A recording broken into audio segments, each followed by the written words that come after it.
বিসমিল্লাহির রহমানির রহিম। আমি অত্যন্ত ছোটখাটো একজন মানুষ, সাইজে বড় হলেও মানুষ হিসেবে ছোট। বলছি এই কারণে, এখানে যারা ছোট ছোট যে মানুষগুলো আছে তারা এক সময় অনেক বড় মানুষ হবে, সুতরাং তাদেরকে অনেক বড় মানুষ হিসেবে ধরেই আমি বলছি আমি ছোটখাটো একজন মানুষ। আজকে এই মহতী অনুষ্ঠানে আমাকে আমন্ত্রণ জানানোর জন্য আমি শেরেবাংলা আইডিয়াল স্কুলের সবাইকে ধন্যবাদ জানাচ্ছি, কৃতজ্ঞতা জানাচ্ছি। আজকের এই অনুষ্ঠানের সভাপতিত্ব করছেন M A Tuhin. M A Tuhin হচ্ছে সেই ছেলেটি আমাদের, আপনারা জানেন যে আমরা যারা রাজনীতি করে তাদের নানা সময় নানা প্রতিকূল অবস্থার মধ্যে থাকতে হয়। আমি বিস্তারিত আলোচনায় যাচ্ছি না, এখানে রাজনৈতিক তাই আমাদের সাথে দেখা করে না। তখন এই তুহিন তার বরিশাল স্কুলে, বরিশালের আপনাদেরই একটি কিন্ডারগার্টেন বরিশালে আছে, এবং তুহিনের সেখানে এসে আমাদের বসিয়েছে, চা খাইয়েছে, আমাদের সাথে গল্প করেছে। এই স্মৃতি তো আমরা ভুলতে পারি না। তাই আজকে পরিস্থিতি কিছুটা পাল্টিয়েছে। তাই তুহিন তার স্কুলের কয়েকজন ম্যাডাম সহ আমার বাসায় গিয়েছিলেন। গিয়ে যখন আমাকে আমন্ত্রণ জানিয়েছেন, আমি না করতে পারি না, কারণ আমি তো মানুষ। বিপদের সময় কারা পাশে থাকে তাদেরকে ভুলে গেলে মানুষ আর মানুষ থাকে না। তাই তুহিনের আমন্ত্রণ আমি ফেলতে পারিনি। আমি বলেছি, যেহেতু তুহিন আমাকে বলেছে আমি অবশ্যই যাব, সেটা যেখানেই হোক। এখানে আপনাদের সামনে আমার পাশে যিনি আছেন আলহাজ নবিউল্লাহ নবী ভাই। আবারও বলি, রাজনীতির বিষয়গুলো আমি টানতে চাই না, দুঃখের স্মৃতিগুলো আমি টানতে চাই না, কিন্তু তারপরও বলতে হয় নবী ভাইয়ের সাথে আমার ইদানিং কম দেখা হয়। যা দেখা হয় তা হচ্ছে জেলখানায়। আমরা একসাথে কিছুদিন আগেও অনেক সময় কাটিয়েছি, দিন রাত গল্প করেছি। ওই ঢাকা কেরানীগঞ্জ জেলখানার সূর্যমুখী সেলে আমাদের অনেক সময় কেটেছে। কিন্ডারগার্টেন শিক্ষক সমিতি এবং স্থানীয় নেতৃবৃন্দ, আমার খুবই ভালো লাগছে। আমি মনে হয় একটা ফুলের বাগানের মধ্যে বসে আছি। ছোট বাচ্চারা আজকে আমাদের চারিদিকে ঘেরাও করে আছে। কিছুদিন আগে পুলিশ আমাদের ঘেরাও করে রাখতো, ভীষণ খারাপ লাগতো। এখানে শহীদ ইয়াসিনের বোন কিছুক্ষণ আগে আপনাদের সামনে বক্তব্য রেখেছেন।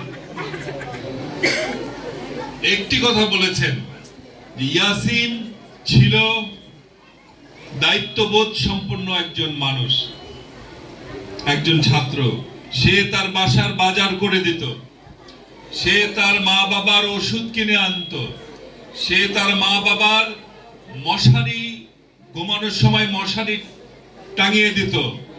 সেই ইয়াসিন আজ আমাদের মধ্যে নেই, কারণ যে দায়িত্ববোধ থেকে সে তার বাবার মশারি টাঙিয়ে দিত, ওষুধ খাইয়ে দিত, সেই দায়িত্ববোধ থেকে সে দেখেছে যে আমাদের দেশের যেখানে মেধাবী সন্তানদের সরকারি চাকরি পাওয়ার কথা, সেই সুযোগকে নষ্ট করে দিয়ে একটি সরকার তার দলের লোকজনকে চাকরি দেওয়ার ব্যবস্থা করেছে। অর্থাৎ মেধাবী ছাত্র ছাত্রীদের চাকরি পাওয়ার সুযোগ কমে গেছে।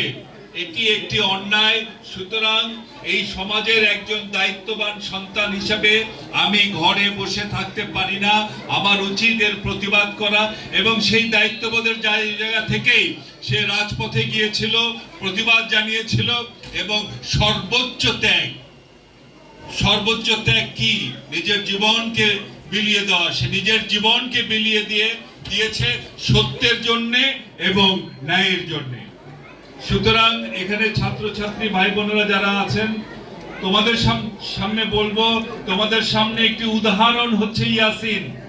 জীবনে যখন যেখানে যে অন্যায় দেখবা, তুমি একজন দায়িত্বশীল নাগরিকের মতো আচরণ করবা এবং সেই অন্যায়ের প্রতিবাদ জানাবা। এই কাজটি আমাদের সবাইকেই করতে হবে, ঠিক আছে? আমি বেশি কথা বলবো না, এখানে অভিভাবক বিন্দু আছেন, শিক্ষক বিন্দু আছেন। আমাদের ছাত্রছাত্রীদের সারাক্ষণ পড়াশোনা বললে হবে না। খুব খুশি হয়েছে, একজন বললো ঠিক। একটা ব্যালেন্স লাইফ। আমরা একটা গান শুনেছিলাম ছোটবেলা, আমার আজকে মনে পড়েছে, আমি খাতায় এখানে লিখেছিলাম গানটা। আমাদের দেশটা স্বপ্নপুরী, খেয়াল আছে আপনাদের? এই গানটার মধ্যে একটা জায়গায় লেখা আছে, পড়ার সময় লেখাপড়া, কাজের সময় কাজ করা, খেলার সময় হলে খেলা করি। খেয়াল আছে আপনাদের? এই গানটার মধ্যে কিভাবে সুন্দরভাবে বাচ্চারা যখন লেখাপড়ার সময় তখন লেখাপড়া করবে, যখন খেলাধুলা করার সময় তখন কিন্তু তাদেরকে খেলাধুলার সুযোগ করে দিতে হবে। আবার কেমন খেলাধুলা? এখন তো আর এক সমস্যা, এই যে হাতের মধ্যে একটা, আমি কি বলবো, আমি নিজেও আপনাদের এখানে এসে আমার এখানে খুলে দেখতে হয়েছে। আমরা সবাই এই ডিভাইসটার উপর নির্ভরশীল হয়ে পড়েছি, যা কিন্তু ক্রমশ আমাদের প্রজন্মগুলোকে ধ্বংসের দিকে নিয়ে যাচ্ছে, মানসিকভাবে অসুস্থ করে দিচ্ছে। একই ছাদের নিচে আমরা দেখি মা বাবা ছেলে মেয়ে আছেন, কিন্তু কেউ কারোর সাথে কথা বলছে না। মা নিয়ে আছেন এটা একদিকে, বাবা নিয়ে আছেন আরেকটা এদিকে, ভাই নিয়ে আছেন আরেকটা এদিকে, বোন আরেকটা নিয়ে আছেন এদিকে, সবাই এটা নিয়ে ব্যস্ত, কেউ কারোর সাথে কথা বলছেন না, যা আমাদের সামাজিক বন্ধনগুলোকে নষ্ট করে দিচ্ছে। সুতরাং খেলা মানে ভিডিও গেম না, খেলা মানে মাঠে খেলতে হবে। মাঠ নাই এটাও ঠিক, আজকালকার মানুষেরা টাকা পয়সা খরচ করে বিল্ডিং তোলে, কিন্তু কেউ মাঠ বানায় না। সুতরাং আমরা যারা দায়িত্বশীল নেতৃবৃন্দ এখানে আছি, আমরা চেষ্টা করব প্রতিটি এলাকায় যেন একটা মাঠ থাকে এবং সেই মাঠে বাচ্চাদের খেলাধুলা করবার মতো যেন পরিবেশ থাকে, ঠিক আছে? এই ব্যাপারে আমরা যেন সবাই একটু চেষ্টা করি, নিজের উদ্যোগে চেষ্টা করি। আপনার বাসার পাশে একটু জায়গা আছে একটা মাঠের জন্য, জায়গা ছেড়ে দিন, বাচ্চারা খেলুক। বাচ্চারা না খেলতে খেলতে আমরা বলি না ফার্মের মুরগির মতো হয়ে যাচ্ছে, এটা করা যাবে না। আমাদের দেশের ভবিষ্যৎ হচ্ছে বাচ্চারা, আগামী এই দেশকে নেতৃত্ব দিবে বাচ্চারা, তারাই এক সময় বড় হবে, তারা দেশের দায়িত্ব বুঝে নেবে। সুতরাং তাদেরকে একটা ব্যালেন্স লাইফের মাধ্যমে একজন যোগ্য নাগরিক হিসেবে গড়ে তুলতে হবে, ঠিক আছে? বাচ্চারা পড়াশোনা যেমন করবে, খেলাধুলা করবে, গান বাজনা সবই, অন্যান্য যে এক্সট্রা কারিকুলার অ্যাক্টিভিটিস সব বাচ্চাদের করতে হবে, ছবি আঁকবে, সবকিছু আমাদের বাচ্চাদের সব দিক দিয়ে আমাদের পারদর্শী করে তুলতে হবে। আজকে আরেকটা বড় সমস্যা, তা হচ্ছে আমরা যখন ছোট ছিলাম আমাদের রচনা আসতো যে বড় হলে আপনার জীবনের রচনাটা আমরা লিখতাম, আপনার জীবনের উদ্দেশ্য কি, লক্ষ্য কি, আপনার জীবনের লক্ষ্য কি, what's the aim in our life, আপনার জীবনের লক্ষ্য কি। আমরা সবাই লিখতাম আমরা বড় হলে আমরা আদর্শ শিক্ষক হব। এটা কিন্তু কারো মনের কথা ছিল না, সবাই কিন্তু শিক্ষক হতে চাইতো না। এখন আবার সবাই অনেকে শিক্ষক হতে চান, এখন শিক্ষকদের নাকি অনেক বেতন। আমরা সবাই লিখতাম যে আমরা আদর্শ শিক্ষক হব, আমরা ভালো ভালো ছাত্র তৈরি করবো, কিন্তু মন থেকে সবাই লিখতো না। মনে মনে সবাই ছিল ডাক্তার হব, কেউ ইঞ্জিনিয়ার হব, বড় অফিসার হব, পাইলট হব, এটা সবার মনের মধ্যে ছিল। এখন সবচেয়ে দুঃখজনক ঘটনা হচ্ছে, এখন যদি বাচ্চাদের জিজ্ঞেস করা হয় তোমরা বড় হলে কি হবা, সবাই বলে আমি বড় হলে বিদেশ যাব, তাই না? দুঃখজনক ঘটনা। আমাদের ভালো ভালো ছেলেরা কেউ দেশে থাকছে না, আমাদের ভালো ভালো মেধাবী সন্তানরা সবাই বিদেশ চলে যাচ্ছে। এটি আমাদের জন্য একটি ভয়ঙ্কর ভবিষ্যৎ হাতছানি দিচ্ছে। এই জায়গা থেকে আমাদের বের করে নিয়ে আসতে হবে দেশকে। আমাদের মেধাবী সন্তানরা যাতে আমাদের দেশেই থাকতে চায় সেরকম পরিবেশ আমাদের দেশে রাখতে হবে। যদি জিজ্ঞেস করি কেন বিদেশ যেতে চাও, বলে এখানে কোনো ভবিষ্যৎ নাই, সারাক্ষণ নিরাপত্তাহীনতার মধ্যে ভুগি, চাকরির কোনো ভবিষ্যৎ নাই। সুতরাং তাদের ভবিষ্যৎগুলো তাদের চাই না। নামকরণ হচ্ছে, আমি কদিন আগে এই যে বৈষম্য বিরোধী ছাত্র আন্দোলনে যারা নিহত হয়েছেন তাদের কিছু পরিবারের সাথে আমি দেখা করেছিলাম। তখন এক মা আমার কাছে ছুটে এসে বলল যে আমি যখন আমার ছেলেটি যখন রাজপথে আন্দোলনে যাচ্ছে আমি তাকে নিষেধ করেছিলাম, বলেছিলাম বাবা তোমার যাবার দরকার নেই। তখন সেই ছেলেটি, আমার সন্তান, আমাকে বলল মা ওই যে রাজপথে যারা মিছিল করছে ওরা কি তোমার সন্তান না মা? ওরা যদি রাজপথে যেতে পারে তাহলে তুমি তোমার সন্তানকে নিষেধ করছো কেন?